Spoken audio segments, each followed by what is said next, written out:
po si Baby Bjorn Bliss. Mesh type po siya. Okay, so light new condition po ito. May kasama po siyang bag and then may kasama po siyang toys. Okay, so pag binili niyo po siya as brand new, okay, so 13,750 po. Ito lang pong bouncer. Okay, and then yung toys po niya is 2,500. 4-5. I mean 4,500. And then yung 2,500 po, ito pong bag po niya.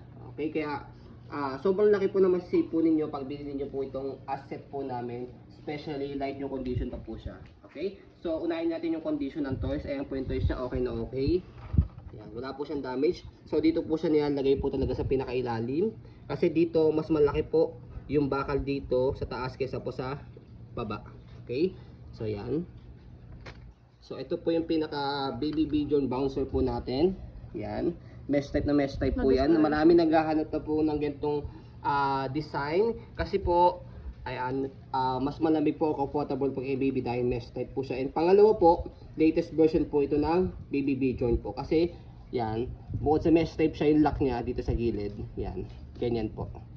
Okay, para alam niyo po kung paano niyo po siya i-adjust. Pwede dito sa kabila. Okay? 0 up to ano? Yan. Good for newborn po ito, up to 12 to 13 kilogram po siya. Okay? So, kasi we proven and tested na po ito sa baby po namin na 2 years old, 11 kg. Okay? So, ayan po yung harapan po niya. Ito po yung body frame. Left side body frame.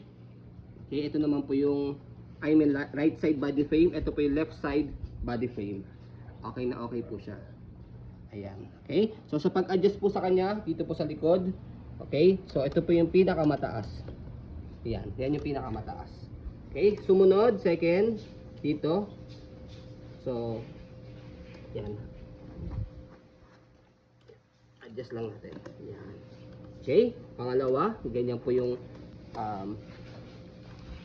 size niya o yung taas niya. Pangatlo, okay, dito. Ayan. Yan, ayan yung pangatlo. Okay. So, pagka i-fold siya, yan, press nyo lang po itong kulay pula para ma-shoot siya rito sa loob. Okay? So, yan. Okay? Press itong kulay pula. Tapos, para umangat po itong kulay pula, ma-shoot nyo po yung itong bakal dito sa loob. Ayan. So, ganyan po siya kapag naka-fold. Space saver po siya. Travel friendly. Yan. Sobrang nipis. And then, travel friendly rin po. Kasi, yung bag po niya, okay, ito po yung details ng bag niya. Ayan. So, ang daming naghahanap po sa amin po nito na separate purchase lang ng bag, saka po ng toys. Kaso nga lang, binibenta po namin siya as set po talaga. Okay. So, may zipper siya rito. And then, hand carry. Okay. So, kaya sobrang worth the price po nito pag bilhin niyo po sa as set po. Kasi, 13,750 plus 4,500. So, 13 plus 4, 18 plus 2, 5. So, nasa 21,000 po siya.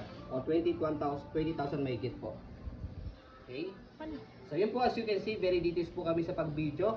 Kasi ang shop policy po namin, no refund, no exchange. What you see is what you get. So, yun po, maraming salamat. Have a nice day and God bless po.